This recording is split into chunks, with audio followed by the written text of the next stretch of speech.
Bom dia, meus irmãos. Graça e a paz do Senhor. Amém? Vamos dar início à nossa escola dominical dessa manhã.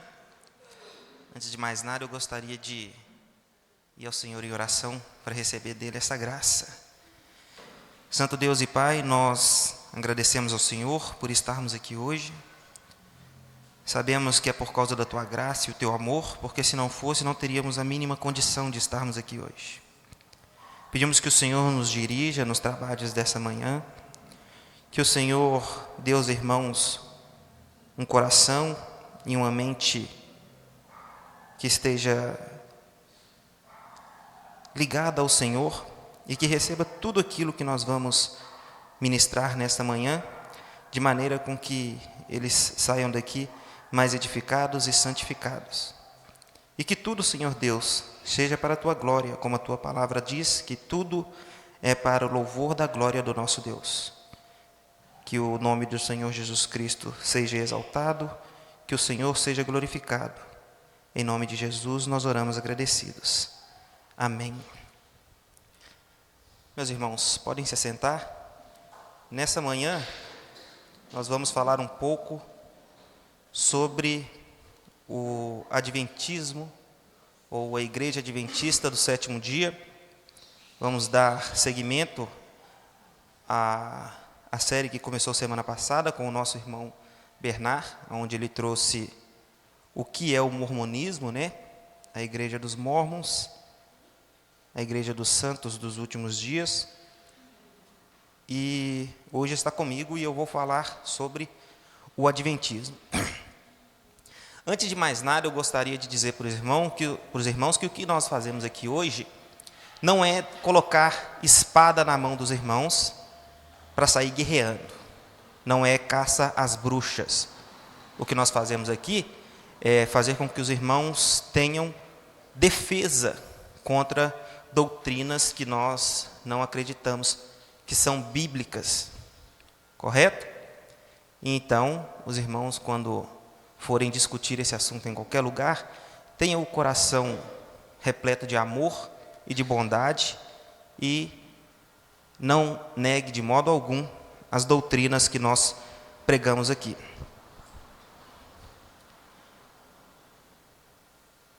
Uma coisa dos adventistas é que muitos evangélicos, eles consideram os adventistas como igreja séria. E eu até entendo porque, a grosso modo, quando nós não entramos na doutrina deles, realmente parece que eles compartilham do nosso pensamento, pensam as mesmas coisas. Mas nós vamos ver hoje que não é bem assim. Os adventistas, eles professam muitas doutrinas que nós professamos, como a Trindade, a humanidade e a divindade de Cristo, o seu nascimento virginal, que Cristo morreu, ressuscitou, está à direita de Deus Pai. Os adventistas também são muito bons em obras, a escola, ações sociais, saúde, eles são muito bons nisso. Principalmente suas escolas. Eles têm várias pessoas capazes para debater e trazer todo o ensinamento deles. Mas, vamos lá, como surgiu a igreja do Adventismo do Sétimo Dia? Essa igreja surgiu no século XIX, junto com o Mormon, lá nos Estados Unidos. Eles são norte-americanos. No século XIX, teve um homem chamado William Miller. Ele era um pregador batista e nessa época havia muito interesse pela volta de Cristo, como há hoje, mas naquela época teve um estouro, todas as pessoas buscando saber sobre a volta de Cristo, quando ele voltaria. E então, William Miller, estudando a Bíblia, ele entendeu que Jesus Cristo voltaria em 1944. Quando ele estudou, era 1918, e então ele faz uma conta a partir do retorno a partir da carta que Esdras recebe de Ciro, e então ele começa a contar 2.300 anos de lá para cá, com base nas 2.300 tardes e manhãs que é encontrada no livro de Daniel, capítulo 9, se eu não me engano. E então, como era 2018, Miller começa a fazer uma pregação de que Jesus Cristo voltaria daqui 25 anos, que seria 1844. Então ele passa a pregar, ele vai nas igrejas, em todo lugar ele está pregando isso. E então chega 1843, os irmãos me perdoem, de 2018 até 1843 é que dá os 25 anos, correto? Só que chega em 21/3 de 1843, data que ele marcou para a volta de Jesus Cristo não volta. E então ele faz um cálculo novamente e descobre que ele tinha errado, que Jesus Cristo voltaria no ano seguinte, 21/3 de 1844. E então, nós sabemos, porque nós estamos aqui, Jesus não voltou. Mas ele faz um cálculo novamente e descobre que ele errou nos meses. Então o que ele faz? Ele joga essa volta para o final do ano, para outubro de 1844, que é o dia da desilusão ou do desapontamento, que eles dizem. Jesus Cristo, nós sabemos, não voltou. E o que Miller faz? Miller reconhece o erro e abandona a vida de pregador. Só que a semente já tinha sido lançada, já tinha caído em terra, e algumas pessoas já não conseguiam mais se desprender deste pensamento. Correto? Então aparece um homem chamado Hiram Edson. Este homem, ele passando por uma plantação, ele teve uma visão, ele olhou para o céu e viu Jesus saindo do lugar santo para o lugar santíssimo, como existia no Antigo Testamento, Nós vemos várias vezes no tabernáculo, que era o lugar santo, aonde se fazia os trabalhos, e tinha o lugar santíssimo, onde somente o sumo sacerdote podia entrar uma vez por ano para fazer o apaziguamento entre Deus e os homens. Então, Hiram Edson diz o seguinte: Miller, ele não errou.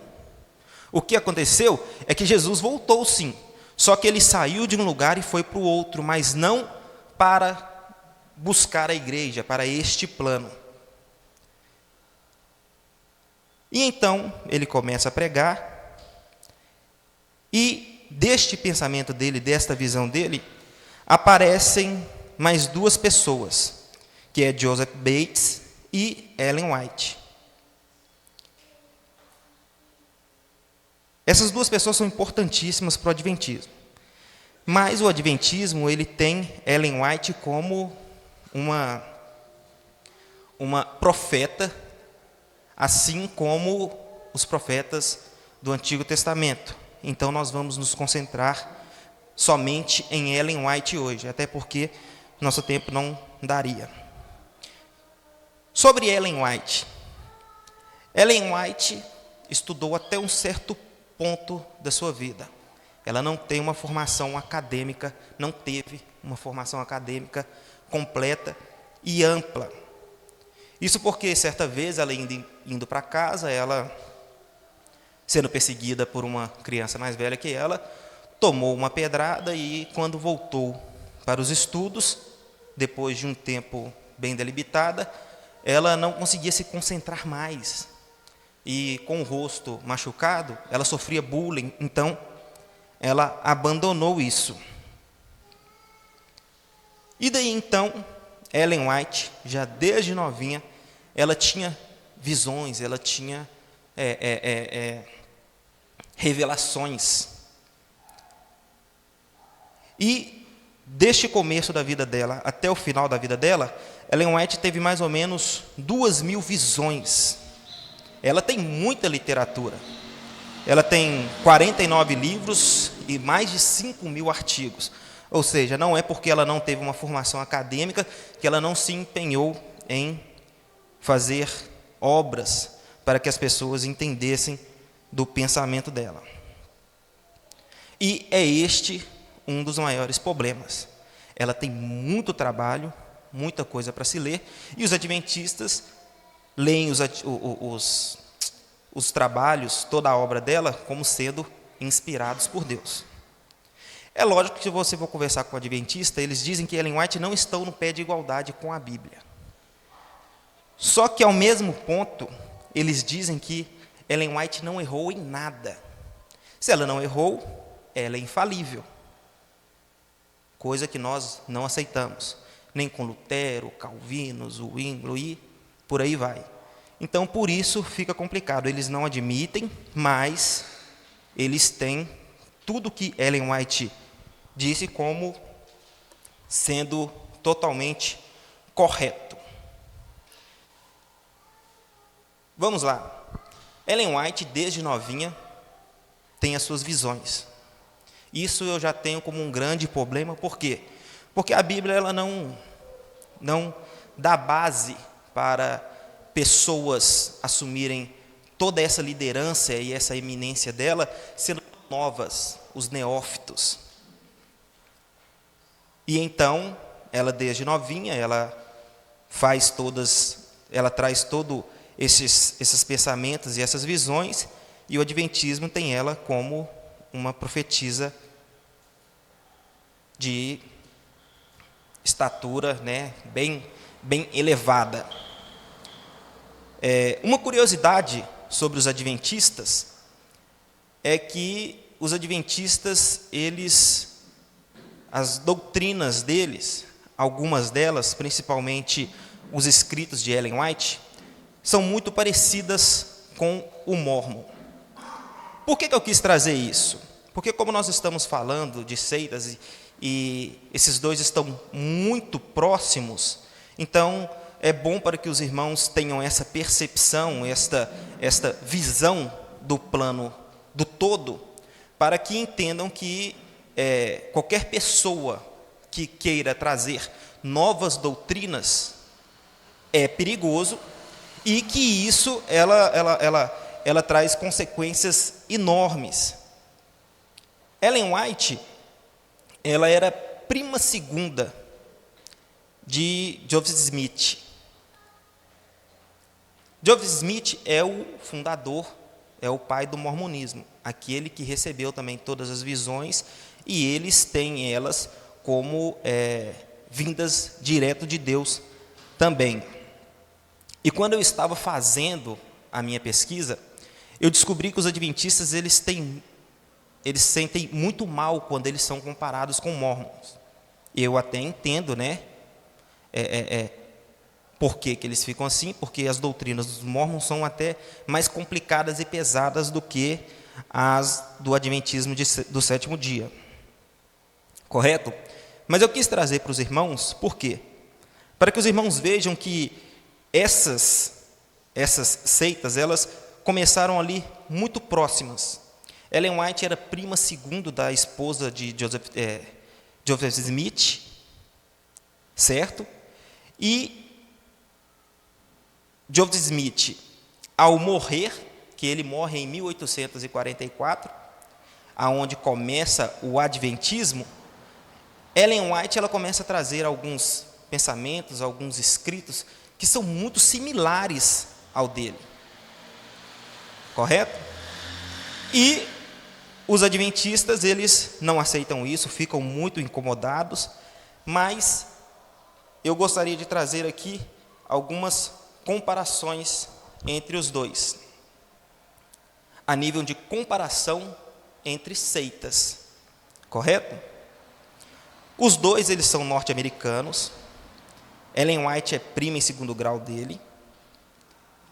E é claro que ser primo não faz com que você seja igual àquela pessoa, né? Uma pessoa que é cristã possa ter um primo satanista, e isso não faz com que ela seja satanista. Eu entendo isso muito bem.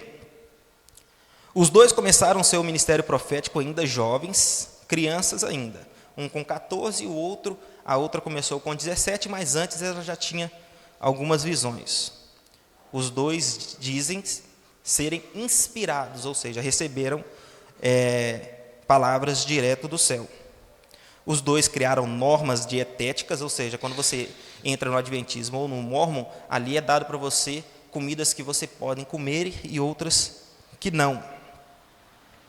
Os dois saíram de igrejas evangélicas por não reconhecerem elas como igrejas sérias e verdadeiras. Vê aí, geralmente as seitas começam assim. A pessoa ela vai até a igreja, é fiel e passa um tempo, não aceita tudo aquilo. Por exemplo, nós pregamos a predestinação, a eleição. E isso para muitas pessoas é uma loucura. Muitas pessoas não se conformam com esse tipo de doutrina das igrejas protestantes, das igrejas reformadas. Eles saíram então das igrejas da época e fundaram suas próprias igrejas. Os dois tiveram visões de outros planetas sendo habitados. E notem que Joseph Smith, ele morre em 1844, e 20 anos depois, mais ou menos, começa a surgir, ter todo aquele estouro dos escritos de Ellen White. Então, primeiro teve os Mormons, primeiro teve muitos pensamentos como esse de habitantes de outro mundo vindo dos Mormons, e depois Ellen White, ela compartilha desses pensamentos. Por isso que muitas pessoas dizem, e talvez possa ser até uma grosseria, que Ellen White plagiou muitas coisas do Joseph Smith, correto? Os dois tiveram vários encontros com Jesus, e a comparação ela é muito grande, irmãos. Mas eu creio que a gente pode parar por aqui. Eu quis trazer essa curiosidade somente para que os irmãos entendam essa questão de seita e vejam que o que nós fazemos aqui não é, como eu disse, caça às bruxas, mas é trazer todo o perigo que esses pensamentos trazem para a igreja. Falando sobre os adventistas, ou o adventismo, os adventistas não têm nenhum problema em reconhecer os escritos de Ellen White. Os escritos de Ellen White não são como as escrituras, eles dizem, mas são infalíveis. Na declaração de fé, é até interessante que eles dizem que os escritos de Ellen White, eles não são como a Bíblia. Mas na declaração de fé, quando você vai ser batizado, lá está dito que uma das perguntas é que se você crer que Ellen White tinha o espírito de profecia. É fácil, PDF, se você entrar na internet qualquer hora e colocar declaração de fé dos adventistas, vai estar lá e você pode ver isso. Uma coisa legal sobre estudar os adventistas é que os materiais, eles têm muito material na internet, grátis. Também, os adventistas eles têm grupos diferentes, assim como nós temos. Nós temos batistas tradicionais, fundamentalistas, particulares, e por aí vai. Os adventistas também têm diferentes grupos, Tem os adventistas da promessa, do pacto e vários outros.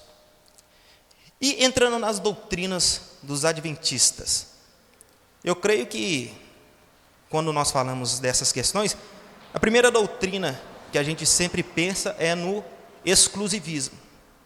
A igreja adventista, ela tem este pensamento exclusivista. O que é exclusivismo? Exclusivismo é quando uma comunidade crê que somente eles vão para o céu. Na declaração de fé dos adventistas diz o seguinte: creia e aceita que a igreja adventista do sétimo dia é a igreja remanescente dos últimos dias, de acordo com a profecia bíblica. e deseja ser aceito como membro da congregação local da Igreja Adventista, creio que esta é a pergunta de número 9. Ou seja, vocês veem que para você entrar, para você fazer parte dos adventistas, você tem que declarar que aceita que a salvação é restrita somente a eles. Na revista Adventista de 2001, em março, diz o seguinte: sim, eu creio no futuro brilhante deste movimento, porque não somos uma simples igreja entre as demais, porque somos o remanescente de Deus neste tempo do fim.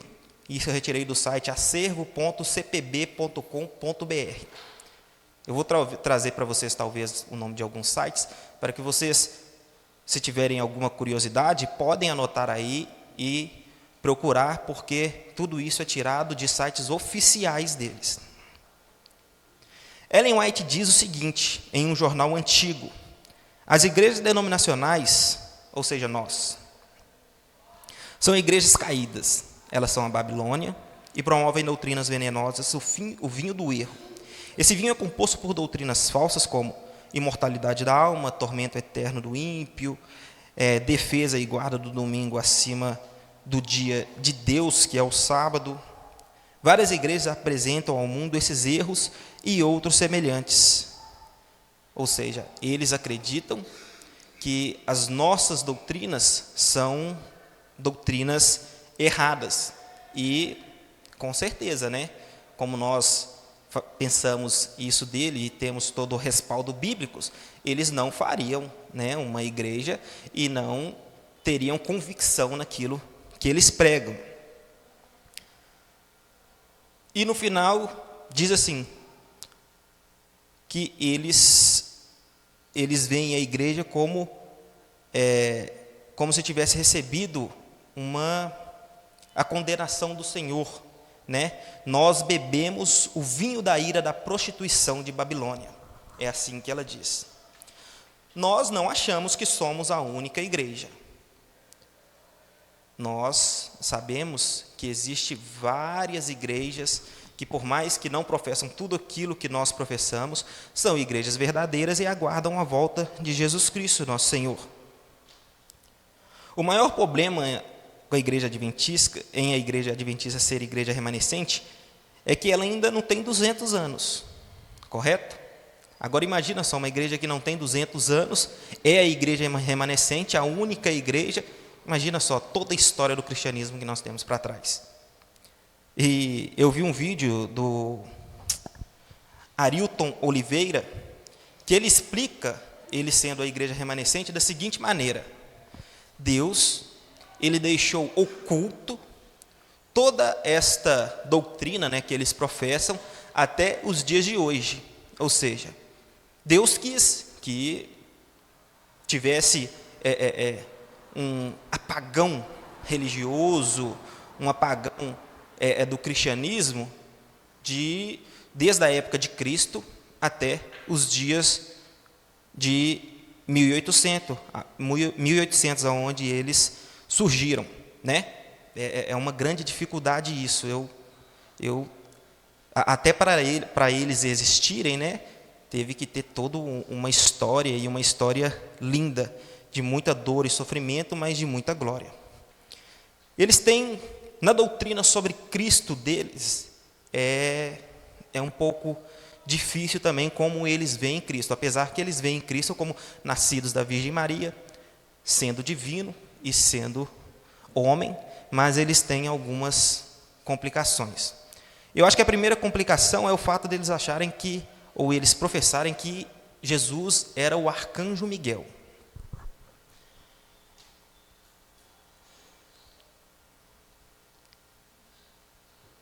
Geralmente as pessoas, eles usam somente a passagem de Judas para dizer que eles creem que o arcanjo Miguel era Jesus.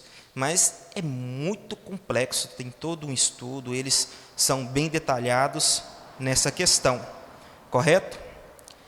E, por eu dizer, como eu disse a vocês, eles têm Ellen White como uma profetisa e tudo que ela escreveu eles assinam embaixo, e Ellen White traz vários pensamentos, né, sobre essa questão de Cristo ter sido o arcanjo Miguel.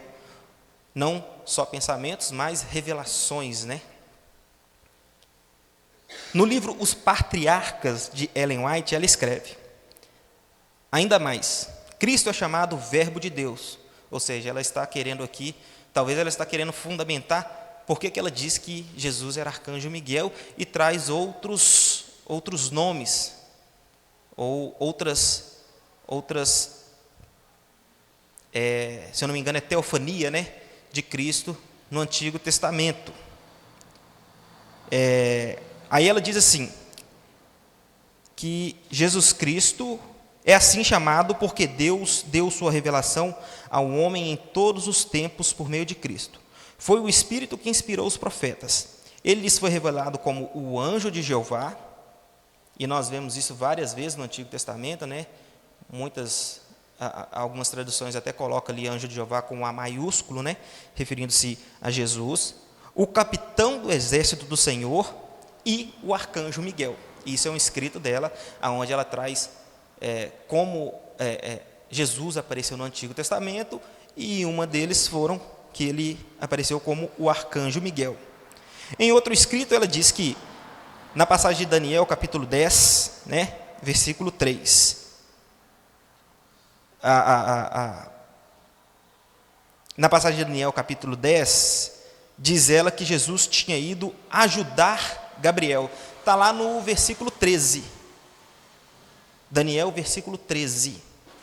Mas o príncipe do reino da Pérsia me resistiu por 21 dias. Porém, Miguel, um dos primeiros príncipes, veio para ajudar-me, e eu obtive vitória sobre os reis da Pérsia. Ou seja, para ela ali, quem foi ajudar Gabriel não foi um anjo, arcanjo Miguel. Ou sim, foi o arcanjo Miguel, mas o arcanjo Miguel era o próprio Cristo.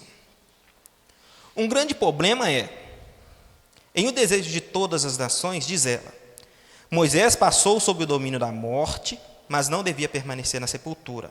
O próprio Cristo chamou-o à vida.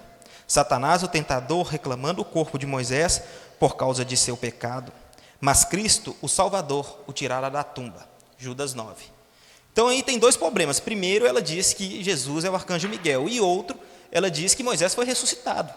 Nós sabemos que Moisés não foi ressuscitado, né? Está lá em Deuteronômio 34, 5, é pequeno, vou até ler para os irmãos. Assim morreu ali Moisés, servo do Senhor, na terra de Moabe, segundo a palavra do Senhor. Este o sepultou num vale, na terra de Moabe, defronte de Bet-peor, e ninguém sabe até hoje o lugar da sua sepultura. Eu creio que é muito claro essa passagem de que Moisés foi sepultado, mas ela traz Miguel como Jesus e que ele ainda ressuscitou Moisés. Um outro problema ela diz em seus escritos também que Satanás era também um arcanjo. Olha, então nós temos arcanjo Jesus e arcanjo Satanás. Vê aí o problema? O escrito, uma das passagens dela, ela diz assim: Satanás foi trora um honrado anjo do céu, o primeiro depois de Cristo. Seu semblante, como o dos outros anjos, era suave e exprimia felicidade. Sua testa era alta e larga, demonstrando grande inteligência. Sua forma era perfeita, seu porte nobre e majestoso. Mas quando Deus disse a seu filho, façamos o homem à nossa imagem, Satanás teve ciúme de Jesus. Ele desejava ser consultado sobre a formação do homem e, porque não foi, encheu-se de inveja, ciúmes e ódio. Ele desejou receber no céu a mais alta honra depois de Deus. Ou seja, parece que ali teve um duelo entre dois filhos. É o que parece. Imagina, ali tem dois filhos que têm a mesma autoridade e um recebeu esta graça, né, de fazer o homem junto com Deus, e o outro não. E veio que é bastante complicado pegar os textos dela e achar ali uma coerência. Nós não sabemos, nós sabemos que não é desse jeito, né? Jesus Cristo é Deus, Criador dos céus e da terra. Ele, de maneira alguma, pode ser comparado com nenhum anjo. ele recebe toda a glória, poder e majestade, e os anjos somente o adoram. Sobre a pessoa de Jesus Cristo também, outra dificuldade é o corpo pecaminoso de Jesus. Isso é porque eles tentam ali conciliar pré e pós-lapso. O pré e pós-lapso é onde os estudiosos tentam entender se Adão recebeu o corpo pecaminoso de Adão antes ou depois da queda, pré ou pós, correto? Os adventistas, eles dizem que Jesus Cristo, ele era perfeito, mas em muitas vezes também eles trazem estudos aonde trazendo Jesus como tendo participação no pecado. O que eles fazem é algo complicado. Eles vão dizer para vocês que Jesus era perfeito, mas eles tentam fazer aqui, deixa eu ver se eu consigo passar para vocês. Eles tentam fazer a mesma coisa que nós fazemos, por exemplo, com a responsabilidade do homem e a soberania de Deus. Nós conciliamos essas duas coisas de modo que elas coexistem, mas nós não entendemos como que o homem ele tem que ir a Deus, mas ele só vai a Deus se Deus o chamar. Eles fazem a mesma coisa. Alguns textos de Ellen White, que ela traz essas duas verdades e aonde os adventistas tentam conciliar. Vou trazer aqui um texto aonde Ellen White fala sobre Cristo ser perfeito. Não deve haver a mais leve apreensão em relação à perfeita isenção de pecaminosidade na natureza de Cristo. Cristo não possuía a mesma deslealdade pecaminosa, corrupta e decaída que possuímos, pois então ele não poderia ser um sacrifício perfeito. Deus fez por nós o melhor de tudo que ele poderia ter feito quando enviou do céu o ser sem pecado para manifestar a este mundo de pecado o que aqueles que são salvos precisam ser. Ele não assumiria nem mesmo a natureza dos anjos, e sim a humanidade, perfeitamente idêntica à nossa, exceto pela mancha do pecado. Vê? Isso está no livro dela, A Verdade sobre os Anjos, página 154. Mas em vários outros escritos, ela traz alguns pensamentos, né, algumas frases delas, como Jesus Cristo tendo, sim, natureza pecaminosa, né? Por 4.000 anos, o ser humano tinha estado a decrescer em força física, vigor mental e moral. E Cristo tomou sobre si as fraquezas da humanidade degenerada. Unicamente assim poderia salvar o homem das profundezas de sua degradação. Cristo, de fato, em realidade, uniu a natureza pecaminosa do homem à sua própria natureza sem pecado. Cristo, que não conhecia o mínimo vestígio de pecado ou contaminação, tomou nossa natureza em seu estado deteriorado, ou seja, Cristo ele era perfeito, mas ele pegou o nosso estado já deteriorado e tomou para si. Jesus aceitou a humanidade quando não havia sido enfraquecida por 4.000 anos o pecado. Isso nós encontramos no livro Desejado de Todas as Nações. Nós, é claro, não acreditamos nisso, nós acreditamos em Jesus Cristo sendo perfeito em todas as coisas, aonde nele não havia pecado, né? Nós temos várias passagens da vida, por exemplo, 1 Pedro 1,19, mas pelo precioso sangue, como de cordeiro sem defeito e sem mácula, o sangue de Cristo, Hebreus 7,26, com efeito nos convia um sumo sacerdote como este, santo, inculpável, sem mácula, separado do pecado e feito mais alto do que os céus. Então, veja a dificuldade dessas duas doutrinas sobre Cristo. E todos esses textos que eu li, você encontra fácil em m.egw, que deve ser de Ellen G. White, né? writings.org. Isso é fácil. Como eu disse aos irmãos, tudo que você quiser saber sobre os adventistas é fácil encontrar. Outra doutrina é a fonte de autoridade, né? Para os adventistas, como eu já disse, Ellen White, ela era uma profetisa do mesmo nível que qualquer um que tenha escrito o cânon. É aquilo que eu falei, eles não vão assumir do jeito que nós vamos perguntar. Por exemplo, você pergunta assim, vocês acreditam que Ellen White ela é igual aos profetas e a todos os escritores do cânon? Eles vão falar assim, não. Mas e os escritos de Ellen White? Não, os escritos de Ellen White não têm erro nenhum. As profecias que ela recebeu não são erradas. Vê a dificuldade? Outra doutrina é a salvação.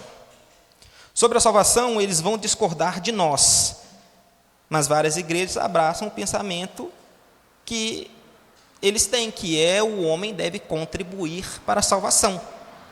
Nós acreditamos que a salvação ela é de cima para baixo. Não tem ali um filho, acredita em mim, se você não acreditar, eu não posso te salvar, não. Nós não acreditamos nisso.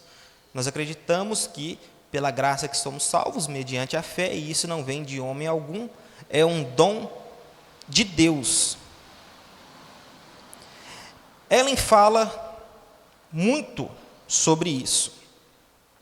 Algumas falas dela, como, quão importante é ver a obra que deve ser feita por você mesma, antes que seja tarde demais. Isso está lá no livro Testemunhos, se eu não me engano, volume 2. Deus não pode, contra a vontade do homem, salvá-lo do poder das artimanhas de Satanás.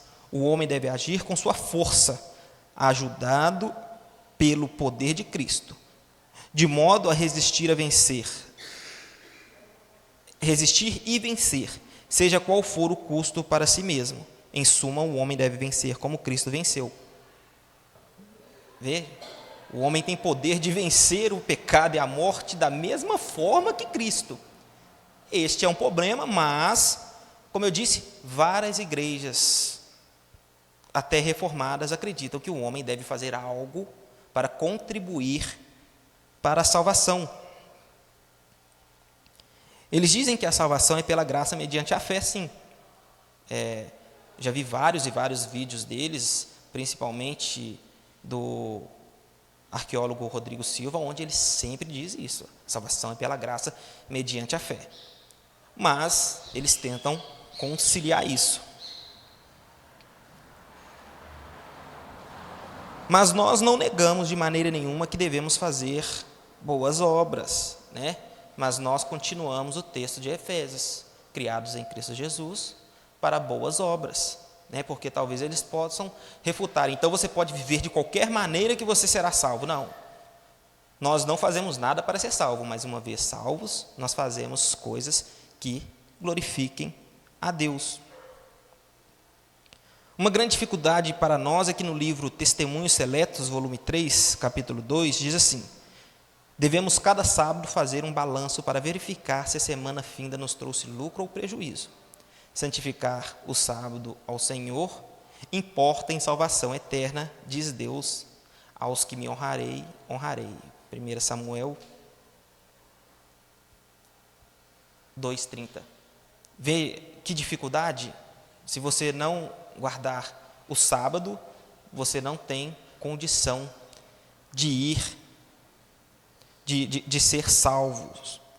É até interessante e complicado isso, porque eu assistindo um vídeo do pastor Arilton, eu não me recordo muito bem o nome dele, ele diz o seguinte, que o domingo vai ser a marca da besta. Teve uma pergunta para ele e perguntaram, o domingo é a marca da besta? Ele disse, não, o domingo não é a marca da besta, o domingo vai ser a marca da besta. Ou seja, para eles vai se levantar um sistema onde vai dizer para nós que nós só devemos adorar a Deus no domingo. E todo aquele que adorar a Deus no domingo é o anticristo. Veja só que situação. E agora a doutrina mais falada deles é o juízo investigativo, né? Se for procurar na internet sobre doutrinas do adventismo, eu acho que é a primeira por ser a mais difundida, a que traz mais briga, né? E o que é o juízo investigativo? O juízo investigativo é aquilo que eu disse no começo. Joseph Smith, ele viu Jesus saindo do santo para o lugar santíssimo. E o que ele faz lá? Ele está investigando quem vai ser salvo e quem não vai ser salvo. É como se, quando Jesus morreu, o sangue dele, a morte dele, não foi o suficiente ali. E Jesus ainda está trabalhando. Imagina agora que Jesus está sentado numa cadeira, diante de um computador, e vendo nome por nome, não, esse sim, esse não, esse sim, esse não. E, né, na visão deles, o sim é somente aqueles que guardam o sábado.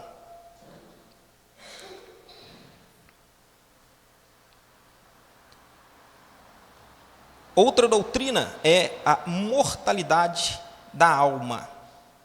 Para os adventistas, a alma é finita.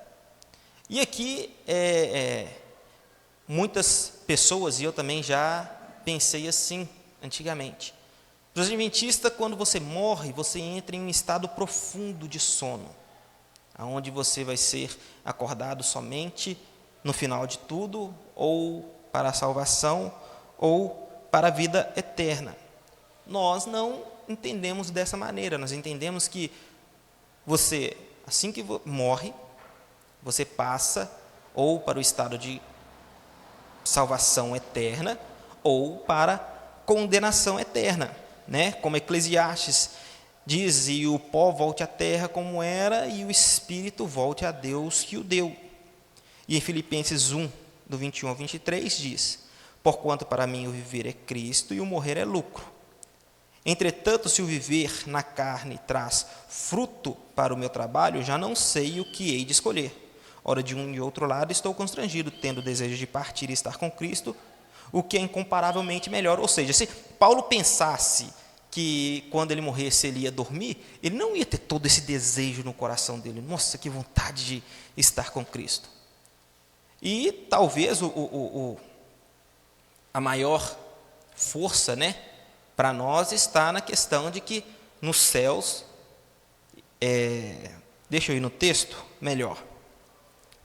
Em Apocalipse 6, 9 e 10 diz: quando ele abriu o quinto selo, vi debaixo do altar as almas daqueles que tinham sido mortos por causa da palavra de Deus e por causa do testemunho que sustentam. Ou seja, aqui eles estão vivos.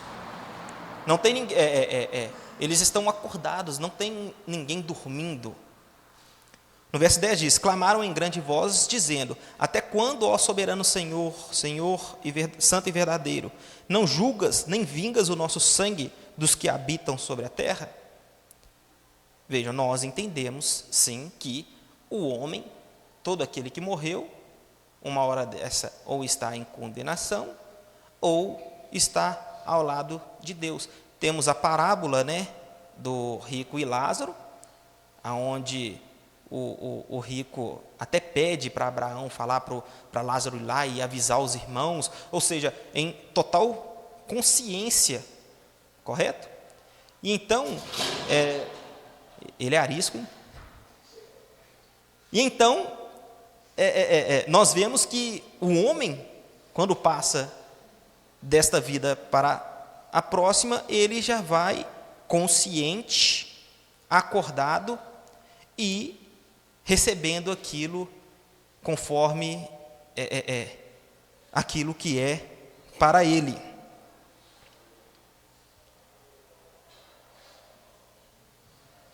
Então o homem está dormindo. E quando ele voltar a acordar, ele vai passar por um processo para os adventistas, ou de salvação ou de aniquilação, ou seja, eles são aniquilacionistas, eles não creem que Deus tem a capacidade de castigar uma pessoa eternamente. E esse pensamento, humanamente falando, é até bonito, né? Deus é amor e Deus não vai castigar ninguém eternamente. Mas aí está um problema, né? Isso aí, muitas pessoas tomando isso para si, pensam assim, então eu vivo do jeito que for, e quando for, simplesmente eu deixo de existir. Ou seja, parece mais que nós somos um acaso, né? A teoria da evolução e tudo mais. No site adventista você encontra a seguinte explicação sobre o fim, já que eu entrei nessa questão da alma e da aniquilação. O milênio é o reinado de 1000 anos, ou seja, eles são milenistas, eles acreditam no milênio. O milênio é o reinado de 1000 anos, de Cristo com seus santos, no céu, entre a primeira e a segunda ressurreição. Durante esses tempos serão julgados os ímpios mortos. A terra estará completamente desolada, sem habitantes humanos com vida, mas ocupada por Satanás e seus anjos. Eles acreditam que vai chegar uma hora que Jesus vai arrebatar a igreja. Aqueles que não são salvos vão deixar de existir, né? E a terra vai ser comandada por Satanás e seus anjos. No fim desse período, Cristo com seus santos e a cidade santa descerão do céu à terra.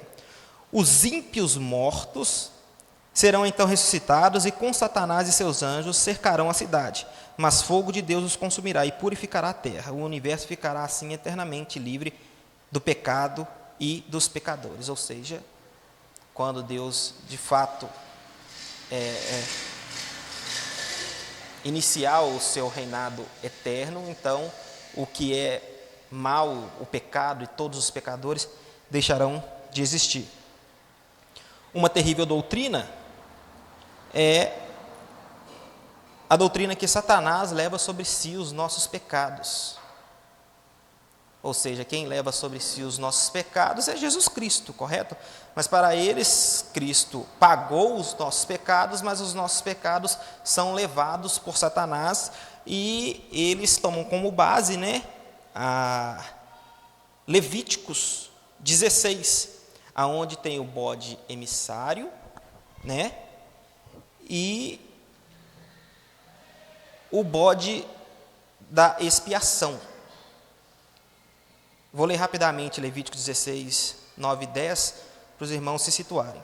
Arão fará chegar o bode sobre o qual cair a sorte para o Senhor e o oferecerá por oferta pelo pecado, mas o bode sobre o que cair a sorte para o bode emissário será apresentado vivo perante o Senhor para fazer expiação por meio dele, enviá-lo ao deserto como bode emissário. No versículo 16 diz que Arão, depois de oferecer um, ele impõe a mão sobre o outro e lança no deserto. E ali prefigura a salvação, que eles dizem, né? Mata-se Cristo, pega o pecado do ser humano, coloca sobre o bode emissário e envia ele ao deserto. Nós sabemos que esta obra é somente de Jesus Cristo e Satanás nada tem a ver com isso. Eles dizem que este bode, Azazel, esse Azazel é o nome de um demônio, mas é fácil. A etimologia da palavra não deixa dúvidas nenhuma de que é uma combinação de dois radicais que significam bode e desaparecer.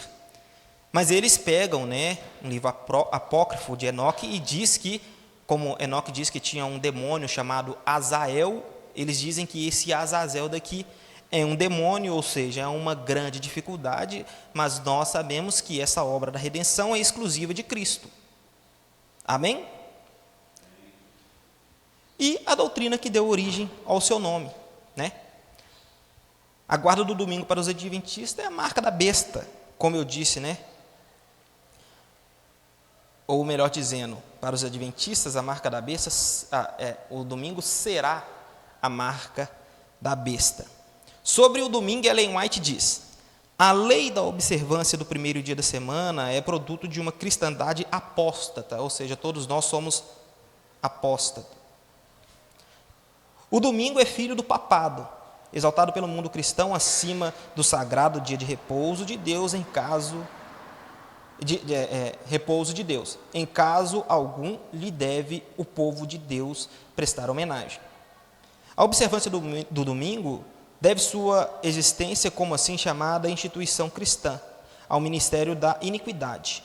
A sua imposição será o virtual reconhecimento dos princípios que são a pedra angular do romanismo. Esses textos foram tirados do livro Testemunhos, volume 2 e volume 3. Para nós, a observância do domingo não tem o mesmo peso como a observância do sábado tem para eles.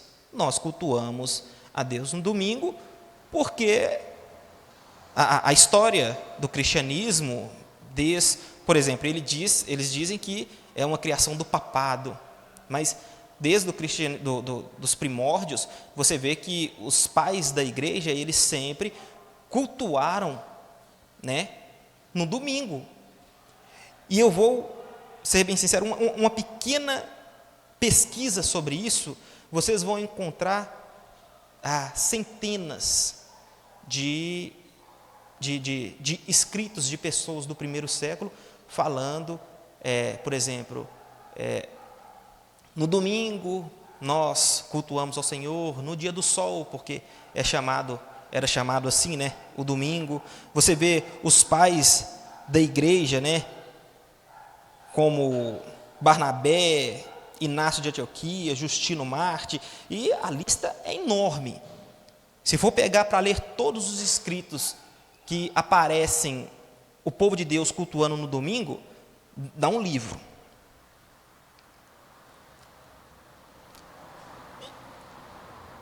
Então, é isso aí.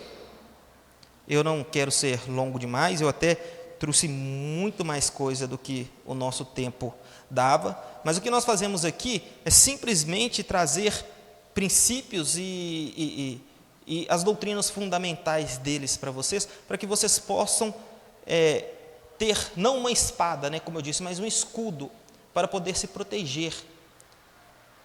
Entendam que nem todos os adventistas vão professar essas coisas. E eu não recomendo, né, que talvez entrem em debates sobre essa questão, mas se por acaso acontecer, vocês, sabendo das doutrinas que estão aqui, conversem com eles seguindo esses princípios, né, buscando saber se eles professam esses pensamentos. E se professarem, infelizmente, não aceitem, entendeu? Mas tenham muito amor e carinho e conversem com eles como ser humano. Creio que ninguém deve ser atacado por causa disso. Não vamos fazer como alguns excessos do passado. Amém?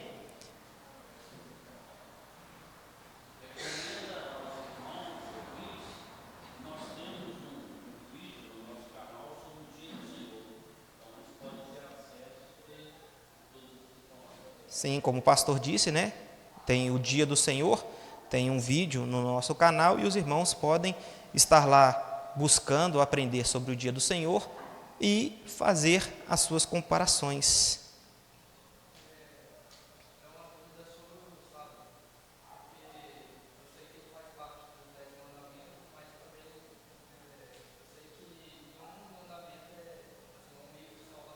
Uhum.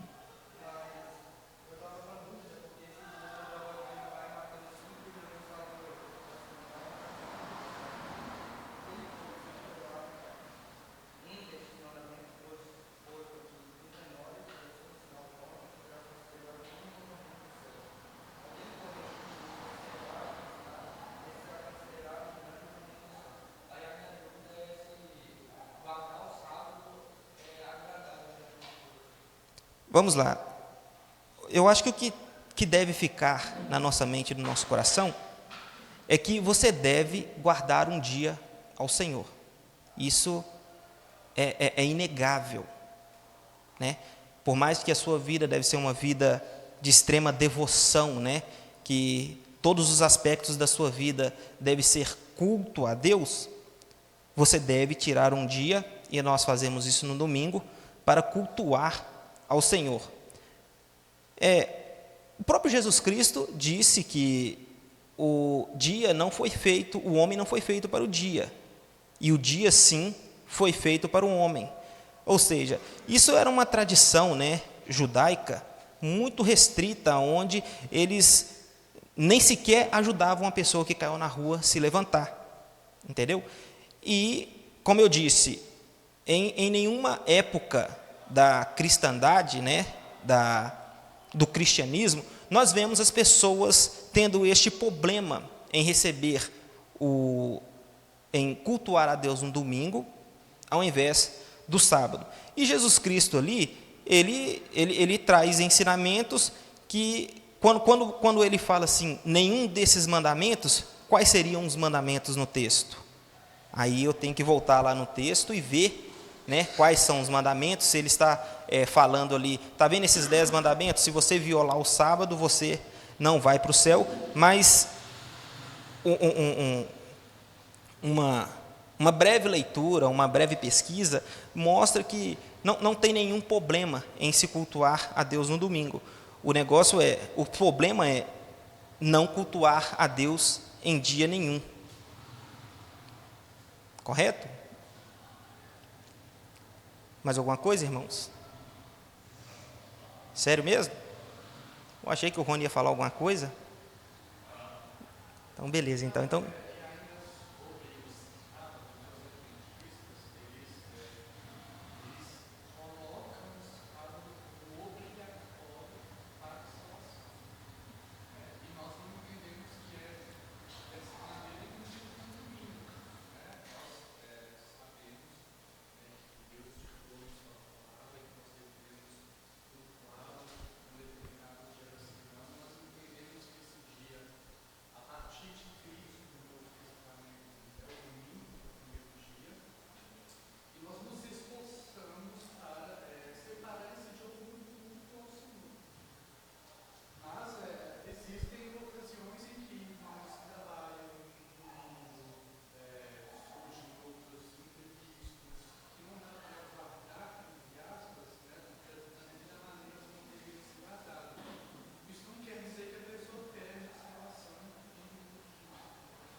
é isso aí, Tiago.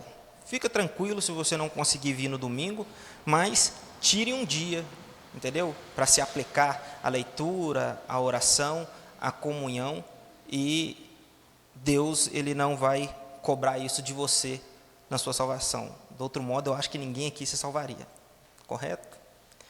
Santo Deus e Pai, nós agradecemos ao Senhor pelo momento que estivemos aqui aprendendo um pouco sobre as igrejas, né, que nos cercam. Pedimos ao Senhor que o Senhor nos dê mansidão, temperança, tenha um coração aberto para entender, mas também para viver de acordo com aquilo que foi ensinado aqui hoje. Que em tudo o seu nome seja glorificado, Pai. Que o Senhor esteja conosco nos restantes do trabalho dessa manhã e que o Senhor possa fazer com que a tua igreja tenha um coração quebrantado, humilde, esteja disposto a louvar ao Senhor de todo o coração. Em nome de Jesus, nós oramos agradecidos. Amém.